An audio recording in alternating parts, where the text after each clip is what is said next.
પહેલો stage show 14મી November 1969, એને આજે 56 વર્ષ પૂરા થઈ.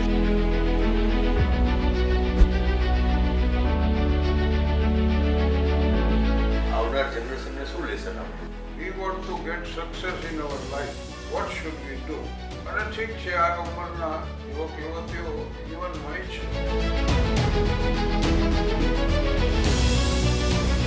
એક યુવાન પત્રકારે આલ્બર્ટ આઇન્સ્ટાઈને પૂછ્યું, sir what is the meaning of life? આઇન્સ્ટાઈને એને કીધું, young man life has no meaning at all. Young man life has no meaning at all, but you can give meaning to your life. નમસ્કાર મિત્રો, આજે આપણી સમક્ષ છે હાસ્ય કલાના સમ્રાટ શ્રી શાહબુદ્દીન રાઠોડ સર. આજે આપણે એમના જ આશિયાનામાં બેસ્યા છીએ અને એમની જોડે કહેવાય કે આપણે તો ખૂબ ઈચ્છા છે કે બહુ બધી વાતો કરીએ, પણ આજે સવાલો એમની સામે તમારો બહુ મોટા એક ચાહક છે, એ જ તમારી સમક્ષ બેસીને તમારી સાથે વાત કરશે. જય હિન્દ. જય જિનેન્દ્ર. સર, હું તમને ઘણા ટાઈમથી ઓબ્ઝર્વ કરું છું, પણ આજે તમને પહેલી વખત મળવાનો શું કહેવાય ચાન્સ મળ્યો. તો પહેલું મારે હતું કે તમારો પહેલો સ્ટેજ શો જે થયો એનો તમારો શું અનુભવ કંઈક અમારી જોડે શેર કરી શકો? પહેલો સ્ટેજ શો 14મી નવેમ્બર 1969 લીંબડી મુકામે થયો. એને આજે 56 વર્ષ પૂરા થઈ ગયા. આ 57મું વર્ષ છે. અને ડાયરામાં ત્યારે હાસ્ય કલાકારોના કાર્યક્રમ યોજાતા. લાખાભાઈ, પ્રાણભાઈ, દિવાળીબેન, નાનજી મિસ્ત્રી વાયોલિન વાદક, હાજી રમકડું, ટપુભાઈ દેગામાં મંજીરા વાદક, આ અમારી ટીમ હતી. એટલે પહેલો કાર્યક્રમ ત્યાં હતો, પછી બીજો સુરેન્દ્રનગર, ત્રીજો ધાંગધ્રા. અને આ 3 કાર્યક્રમનો મને 75 રૂપિયા પુરસ્કાર. એ શરૂઆત થઈ. હજી આ હાસ્ય યાત્રા એમને ચાલુ. બીજું એક સાહેબ ખાસ તમારી જોડે સમજવું હતું, એક હાસ્ય કલાકાર બનવા માટે ખાસ કઈ ક્વોલિટી જોઈએ? એમાં આ વાત તો હું અનેક વાર જણાવી ચૂક્યો છું કે my sense of humour is the gift of God. આ હાસ્ય વૃત્તિ છે ને, ઈશ્વર દત્ત છે, માલિકની મહેરબાની છે. It's a gift of God. એટલે એને જન્મથી જ મને મળી. એમાં મારી કોઈ આવડત નથી. એક કામ મેં એ કર્યું છે કે એને અમાનત ગણીને સાચવી છે અને લોકોને હસાવવામાં એનો સદુપયોગ કર્યો. પછી કેળવી શકાય એને હાસ્ય રસના પુસ્તકો વાંચીને, જોક તૈયાર કરીને. એવી કુદરતી બક્ષિસ ન હોય તો આ રીતે ડેવલપમેન્ટ એનું થઈ શકે કરું. થોડું મોટા જેવું ન થાય, કુદરતી જે બક્ષિસ હોય એવું, પણ આમ થઈ શકે કરું. એકાદો સ્ટેજ ઉપરનો તમારો એવો એક્સપિરિયન્સ જે લાઈફ ટાઈમ યાદ રહી જાય એવો, કે ખાસ કોઈ એવો એકાદો કોઈ અનુભવ એવો કે ઇન્સિડન્ટ કોઈ એવો બન્યો કે સ્ટેજ ઉપર જ બન્યો હોય ને યાદગાર થઈ ગયો હોય, હજુ પણ તમને યાદ આવે એવો કોઈ? અને એવા તો હવે 56 વર્ષ થયા સ્ટેજ શો, અને 18 વિદેશ પ્રવાસમાં 25 દેશોમાં આ કાર્યક્રમો હતા. અને અનેક દેશોમાં એવા અનુભવ થયા છે, દેશમાં વિદેશમાં. હમણાં જ આ 27મી લોયા ધામ છે, એટલે રાણપુર, આપણો રાણપુર છે ને, રાણપુરથી 12 કિલોમીટર દૂર થાય. ત્યાં અમારા 5 કલાકારોનું સન્માન થયું, સ્વામિનારાયણ સંપ્રદાય. અને 5 વખતે બોલવાનું મારે હતું. એટલે પછી મેં મારી રીતે રજૂઆત કરી. કબીર સાહેબ એમ કહે છે કે કબીર કુઆ એક હે પનિહારી અને બર્તન સબ કે ન્યારે ભય પાણી સબ મેં એક. એટલે જગતના જુદા જુદા ધર્મો છે ને, એની એક વિશેષતા છે. અને કોઈ એક સદગુણ ઉપર વેઇટેજ આપે, કોઈ બીજા ઉપર. દાખલા તરીકે ખ્રિસ્તી ધર્મની માનવતા, મુસ્લિમ ધર્મનો ભાઈચારો છે, જૈન ધર્મની અહિંસા છે, બૌદ્ધ ધર્મની કરુણા છે, ઝરથોસ્તી ધર્મની ન્યાયપ્રિયતા છે અને સ્વામિનારાયણ ધર્મની સર્વધર્મ સમન્વયની ભાવના. તળેટીમાં બેઠા બેઠા માણસ જિંદગી કાઢી નાખે કે આ રસ્તો ખોટો છે ને આ ખોટો છે.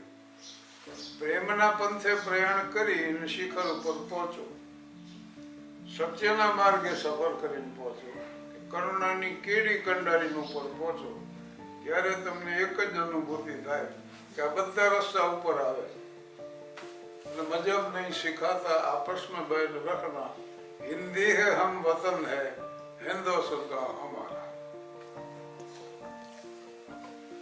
હમણાંનો જ પ્રસંગ છે એટલે મને યાદ થયો. આના પહેલા આવા યાદગાર પ્રસંગો બન્યા છે. સર, અમારા જનરેશનને કે અમારી પછીના જનરેશનને અમારે લાઈફના લેસન આપવા હોય તો તમારા અનુભવના આધારે તમે અમને શું લેસન આપશો, કે અમારે અમારા આવનાર જનરેશનને શું લેસન આપવું? હવે આ તમે પ્રશ્ન પૂછો ને એમ યુવકો આવેલા પછી ઇંગ્લિશ મીડિયમમાં ભણેલા એટલે એમણે મને પૂછ્યું કે we want to gate success in our life, what should we do? અને ઠીક છે, આ ઉંમરના યુવક યુવતીઓ જીવનમાં ઈચ્છે આવો પ્રશ્ન. એક યુવાન વચ્ચે એક વાત કહી દઉં કે આવો પ્રશ્ન એક યુવાન પત્રકારે આલ્બર્ટ આઇન્સ્ટાઈનને પૂછ્યો કે sir what is the meaning of life? એટલે આઇન્સ્ટાઈને એને કીધું young man life has no meaning at all. એટલે એ નિરાશ થઈને આમ હાલતો થયો, પછી એને પાછો બોલ્યો કે young man life has no meaning at all, but you can give meaning to your life. જીવનનો કોઈ અર્થ નથી, પણ તમે જીવનને અર્થપૂર્ણ બનાવી શકો. દાખલા તરીકે હાસ્યથી બને. તો આ જુવાનીઓ મને પૂછ્યો પ્રશ્ન એટલે મેં કીધું write down 3 sentences of William Shakespeare. William શેક્સપિયરના 3 વાક્યો લખી લ્યો. નો મોર ધેન અધર, બીજાથી વધુ જાણો.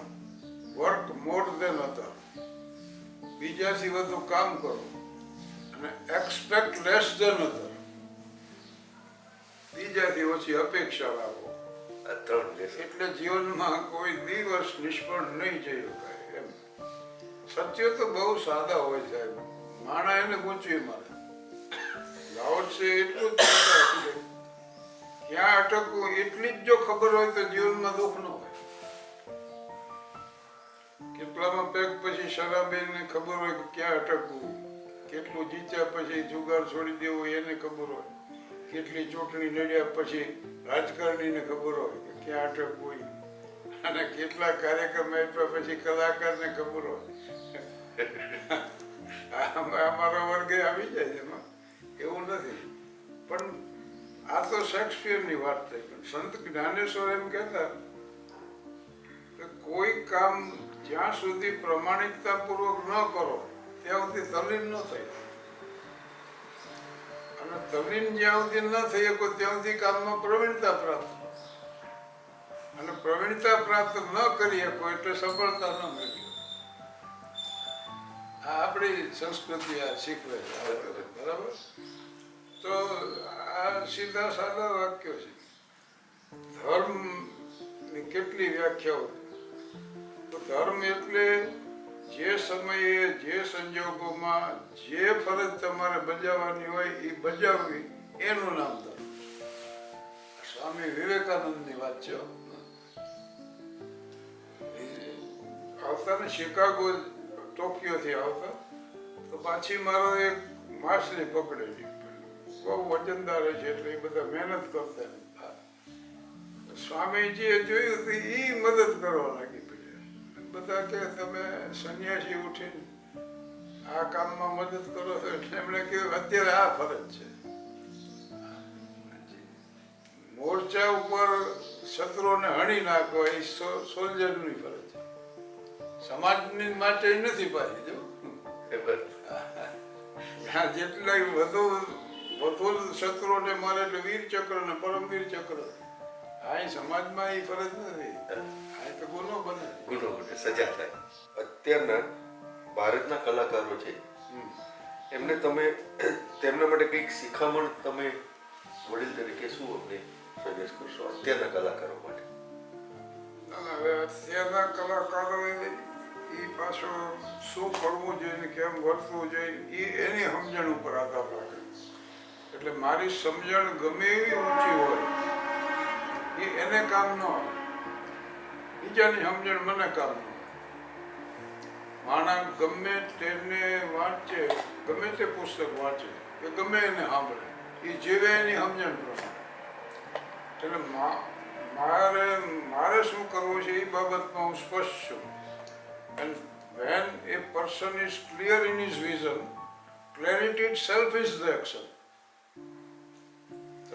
તમે નક્કી કર્યું ને અહીંયા આવું આ તારીખે આ ઇન્ટરવ્યુ લેવો, તો આ બાબતમાં તો સ્પષ્ટ હતા એટલે તમે અહીં પહોંચી ગયા. બાકી હું જાઉં તો જાઉં, ન જાઉં ન જાઉં, છેલ્લી ઘડી આપણું કેન્સલ થાય એ એમ જીવન ન જીવાય. એટલે મારો ઉદ્દેશ આટલો જ છે કે સહકુટુંબ મારે બેસી અને માણી શકે એવું વિશુદ્ધ હાસ્ય છે. અને બીજો ઉદ્દેશ એમાં એ છે કે એમાં જીવતરની વાતો વણી લેવી. ગાંધીજીની વાતને સ્વીકારી છે કે ગંભીરતા વગરનું હાસ્ય અને હાસ્ય વગરની ગંભીરતા બે વ્યસ્ત છે. એટલે અમારા હાસ્યમાં ગંભીરતા. હું 13 વર્ષ શિક્ષક કર્યો, 25 વર્ષ આચાર્ય રહ્યો, હેડમાસ્ટર મ્યુનિસિપલ હાઈસ્કૂલ. એટલે મેં શિક્ષણથી હાસ્યને ગંભીર બનાવ્યું અને હાસ્યથી શિક્ષણને હળવું બનાવ્યું.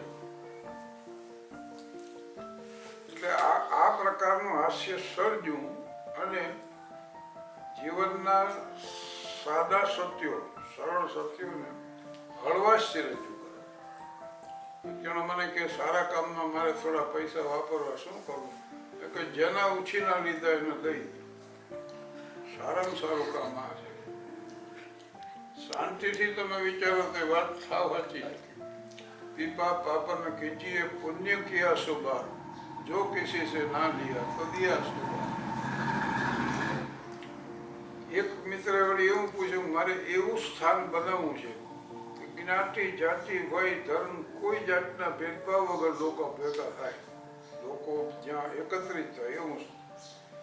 એટલે મેં એને કીધું કે લેટ્રિન બનાવો 20, 10 લેડીઝ માટે, 10 જેન્ટ્સ માટે. આમાં જ્ઞાતિ જાતિના ભેદભાવ નહીં. અને ખરેખર નિપટ નિરંજન જેવા એક મહાત્માએ આ રીતે બનાવ્યા. અને બીજું જો કરવું હોય તો મધુશાળા બનાવો. મંદિર મસ્જિદ બહાર બઢાતે મહેલ કરાતે મધુશાળા. ત્યાં જ્ઞાતિ જાતિના ભેદભાવ ને હરિવંશરાયની વાત છે. मधुशाला જે છે, जीवन में मधु का प्याला था, हमने तन मन दे डाला था, जो टूट गया सो टूट गया. मदिरा लय का आंगन देखो कितने प्याले हिल जाते हैं, गिर मिट्टी में मिल जाते हैं, पर बोलो टूटे प्यालों पर कब मदिरा नहीं पछताता है, जो बीत गई सो बात. પણ એને આધ્યાત્મિક કોપ જે આપ્યો છે ને, આ તો વાત નીકળી એટલે કહી દઉં. हरिवंशराय जी, अमिताभ ना पिता, मृदु मिट्टी के बने हुए मधुघट फूटा ही करते हैं, लघु जीवन लेकर आए हैं, प्याले टूटा ही करते हैं. वह कच्चा पीने वाला है जिनकी ममता घट प्यालों पर, जो सच्चा पीने वाला है कब लौटा है चिल्लाता है, जो बीत गई सो बात गई. એટલે બીજાએ જે કરવું હોય એની સમજણ પ્રમાણે કરશે. મને એક વાત સમજાણી છે કે આવું વિશુદ્ધ હાસ્ય સર્જી શકાય છે. 56 વર્ષ પહેલા મારા મનમાં એક જ ધૂન હતી કે કોઈ પણ જાતની વલ્ગારિટી લાવ્યા વગર આવું વિશુદ્ધ હાસ્ય સર્જી શકાય કે નહીં. અને એ સાબિત કરવા મારે જ કરવાનો હતો પ્રયોગ. એટલે આ પ્રયાસ જ છે. 57મું વર્ષ છે. 57 વર્ષ સુધી ચાલતો આ મારો પ્રયાસ માત્ર.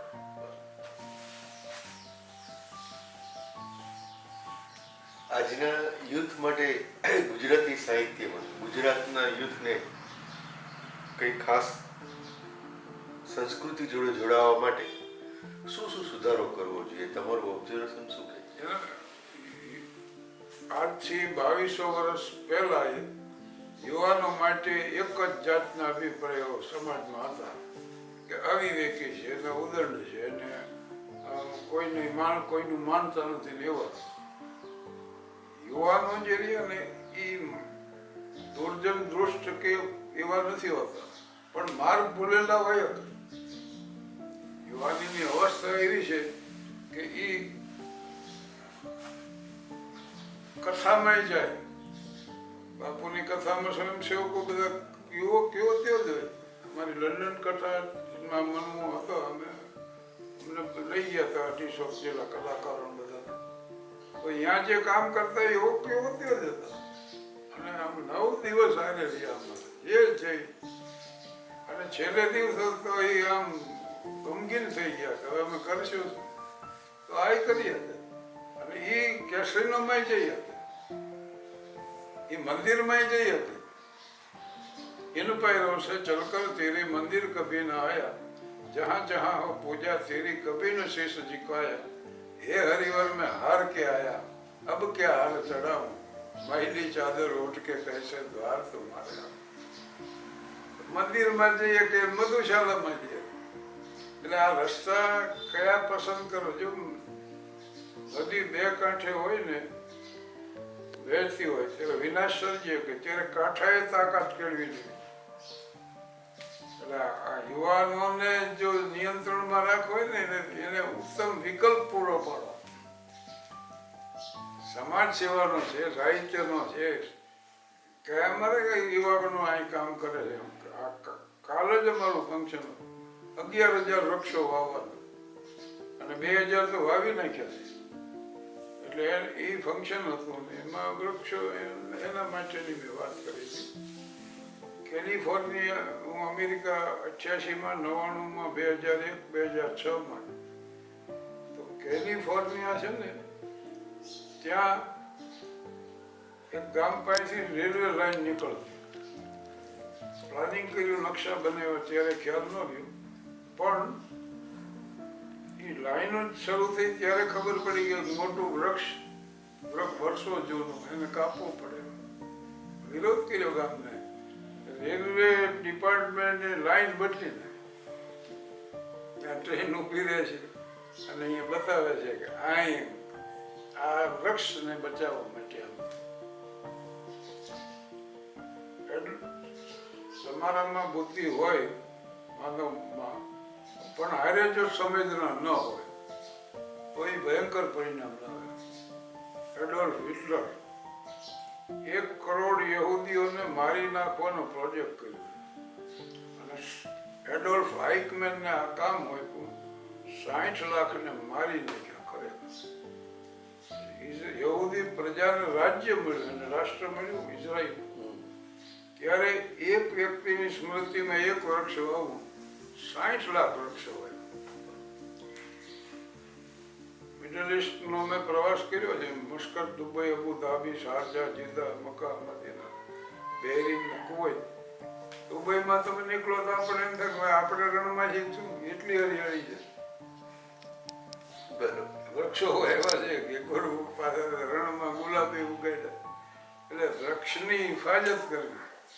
કૃષ્ણે ગીતાજીમાં કીધું છે વૃક્ષમાં પીપળો હું છું. એટલે એ લોકોએ પીપળાનું વૃક્ષ માર્યા છે રોપાયું. અને પહેલેથી સંકલ્પ કર્યો હતો કે એને 11,000નું ડોનેશન આપવું. એ મારે પુત્રની સ્મૃતિમાં આપ્યું અને આખું ફંક્શન કાલે જ પૂરું થયું. એટલે આ દિવસ તમને. અને વૃક્ષારોપણને આ પ્રવૃત્તિમાં રસ એટલા માટે છે. વિજયભાઈ ડોબરિયા અમારા મિત્ર છે. 5,000 વૃદ્ધોને આંચું એવું વૃદ્ધાશ્રમ બનાવ્યું. બાપુએ કથા કરી એના માટે. રાજકોટ. હા. અને એનો સંકલ્પ તો બહુ મોટો છે. જીવું ત્યાં સુધી વૃક્ષો વાવો. અને આ સદભાવના ટ્રસ્ટનું ઉત્તમમાં ઉત્તમ કાર્ય એ છે કે ભારતભરમાં વૃક્ષો. 1 વૃક્ષનું 1,000 ડોનેશન આપી ધાન માટે ઓફર. એમાં 2,000 ઉમેરે અને ઉછેરીને મોટું કરે એમ 3 વર્ષ સુધી. એટલે અમારો આખો વિસ્તાર એકદમ આમ ખૂબ વૃક્ષો થાય, પાછો હરિયાળો બની જાય. ગ્રીન થાન ક્લીન થાન એવો ઉદ્દેશ્ય અમારો. સ્વચ્છતા એ ક્રિશ્ચિયાનિટીમાં મેં જોયું છે, યુરોપિયન કન્ટ્રીમાં, અમેરિકામાં, ફ્રાન્સમાં, ઇંગ્લેન્ડમાં ખૂબ જ સ્વચ્છ. પેરિસમાં હું સવારમાં 6 વાગે નીકળ્યો મોર્નિંગ વોકમાં, તો પાણીથી રસ્તા ધોઈ અને કવર તમારી પાસે હોય ને આમ કાપીને નાખી દો પરબીજી નીચે. કોઈ શ્રીમંત પરિવારની મહિલા નીકળે એ તમે જોવો એમ ઉપાડી અને એ ડસ્ટબિનમાં નાખે. ક્રિશ્ચિયાનિટીમાં cleanliness is next to God. ઈશ્વર પછી બીજું સ્થાન એનું હોય છે. ચર્ચમાં તમને જોવા મળે સ્વચ્છતા, શહેરોમાં જોવા મળે. અને મિડલ ઇસ્ટને તો યુરોપથી ને વધે એવી સ્વચ્છતા. પાન ખાઈને પિચકારી પર 10 ગોલ્ડનનું દંડ છે દુબઈમાં, ક્યાંય જોવા ન મળે. એટલે આપણે સ્વચ્છતા એટલે પવિત્રતાને આપ્યું છે પ્રાધાન્ય. નદીઓ પવિત્ર ખરી, પણ એમાં ગમે એ જાતના અઠવાડ ગંદકી હાથે ચલવાય એવું. પણ હવે ધીરે ધીરે સમજે અમારા ગામ માટે ગ્રીન થાન, ક્લીન થાન અને બીજું ડેકોરેટેડ થાન, રંગીન થાન. અમારી જેટલી ખવાઈ ગયેલી ભીતો રહી ને એના ઉપર સુંદર ચિત્રો બનાવો. મારા 32 ચિત્રો આવા તૈયાર થઈ ગયા છે. જો અમારો નાનપણથી શોખ છે. અને જીવનની સુંદર ક્ષણોને આ ચિત્રિત કરી છે. અને જીવન એક જ વાત રાખો ને ભાઈ, કે જીવનમાં એવું કાર્ય કરવું જે તમારા માટે હિતકર હોય અને સમાજ માટે કલ્યાણકારી. ભગવાન બુદ્ધની વાત છે, કોઈ દી વાંધો જ ન.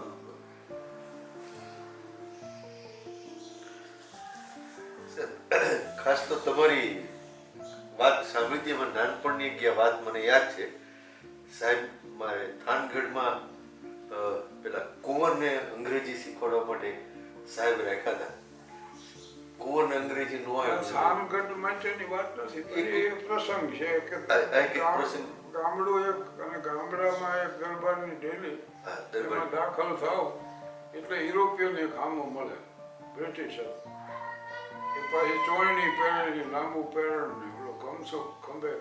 આપણે જે એટલે કે આવો આવો રામ રામ, જેવડા મહેમાન આવ્યા, ડેલીમાં બેસો, ચા પીવો, બપોરે રોટલો ખાઓ. નવાઈ લાગે કે યુરોપિયન ગુજરાતી બોલો. કુંવરને અંગ્રેજી શીખવા હાટું સાહેબને અમે રાખ્યા હતા. કુંવરને તો અંગ્રેજી ન ફાવ્યું, પણ સાહેબ ગુજરાતી શીખી ગયા. અને આ રોજ તો હું બોલી હોય છે ડેલી છાંટો પાણી સાહેબ લે છે, એ બંધાણી થઈ ગયા. હવે ડેલી મૂકીને ક્યાંય જતા નહીં, આઈને કર્યા કરે. આવો એક જૂનો પ્રસંગ. સાહેબ તમારો ખૂબ ખૂબ આભાર. અને તમે અમને સમય આપો અને અમને સમાજને જે સેવાઓ આપો છો અને સારા વિચારો, તમારા વિચારો અમે આગળ કરી શકીએ. જીવનનો એક ઉદ્દેશ એ રહ્યો છે કે જે કઈ પ્રેરણાદાયી છે એ સમાજ સુધી પહોંચાડવું. જે કઈ પ્રેરક છે, પ્રેરક પ્રસંગ હોય, કવિતા હોય, હાસ્ય, અને માધ્યમ અમારું હાસ્ય છે. ઉપદેશનો ભાર ન લાગવો જોઈએ અને હળવાશથી વાત પહોંચી જાય. કારણ કે જેનો વ્યવહાર શુદ્ધ એનો ધર્મ વિશ્વ. હા, દીને ઉલ મામલા આ ઇસ્લામની શીખ છે. આ મિડલ ઇસ્ટનો હું પ્રવાસ કરતો સોફીઓ માટે એક વાત બહુ ગમી. ત્યાં તમે જાઓ ને અને એમ કહો કે ભાઈ તમે 10 વાગે કાલ મળશો મને, એટલે તરત એમ કે ઇન્શાલ્લાહ, માલિકને ચાહ તો ઈશ્વર ઈચ્છા. આપણે છે ઈશ્વર ઈચ્છા છે. બરાબર. મૂળ શ્લોક એમ છે કે સ્વયં મહેશ સસુરો નગેશ સખા ધનેશ તનયો ગણેશ તથાપી ભિક્ષાટ નગેર સંભવ બોલે છે કેવળ ઈશ્વર. અને અર્જુન જે દલીલો કરે છે, તમે બુદ્ધિ જેને ગણો છો ને, એ તમે જે કંઈ કરતા એને યાદબી ઠેરવાનો પ્રયાસ કર્યા સિવાય કાંઈ કરતી નથી. એટલે વિવેક શબ્દ ઉમેરવામાં વિવેક બુદ્ધિ, એટલે આ સાચું છે ને આ ખોટું છે, સ્પષ્ટ ચિત્ર તમને આપી દે. પણ પ્રજ્ઞા જે કૃષ્ણએ વાપર્યો છે, શ્રી કૃષ્ણએ ગીતાજીમાં વાપર્યો પ્રજ્ઞાવાન, એ તમને પ્રજ્ઞા એટલે એ તમને સાચું જ ઉજાડે. આ જ સાચી વાત છે. Prajna is the highest form of intelligence. બુદ્ધિ એમથી વિવેક બુદ્ધિ અને પછી પ્રજ્ઞા આ સુધી પહોંચવાની. શરૂઆતની ગુફામાં માંડવી રહેતો ને તે એટલું જ વિચારતો કે કિલિંગ ઇઝ લિવિંગ, બીજાને મારી નાખવાનું, તમે જીવો. આ ફિલસોફી હાલ. પછી એમાં સુધારો થયો કે ભાઈ લીવ એન્ડ લેટ લીવ, તમે જીવો ને નહીં જીવો બીજા. એનાથી આગળ જ્યારે વિચારધારા સભ્યતા અને સંસ્કૃતિ, જ્યારે લીવ ટુ લેટ લીવ, બીજાને માટે જીવવું, બીજાના શોખમાં આપણો શોખ સમાયેલો. વાત તો જીવનમાં કરવાની એટલી જ છે કે સુખી થવું હોય. આલ્બર્ટ આઇન્સ્ટાઈન કહેતા, ડોક્ટર આલ્બર્ટ શ્વાઇટ્ઝરે કીધેલી વાત કે સુખી થવાના ઘણા રસ્તા છે, પણ મને એક રસ્તો યાદ છે કે સુખી થવું હોય તો બીજાને સુખી કરો. આ પ્રમુખ સ્વામી મહારાજ તરફથી મળેલો એવોર્ડ છે, આમાં આ જ વાત છે. અને વસુધૈવ કુટુંબકમ આપણી ભાવના છે. એટલે હર કર્મ अपना करेंगे ऐ वतन तेरे लिए, दिल दिया है जा भी देंगे ऐ वतन तेरे लिए. આભાર.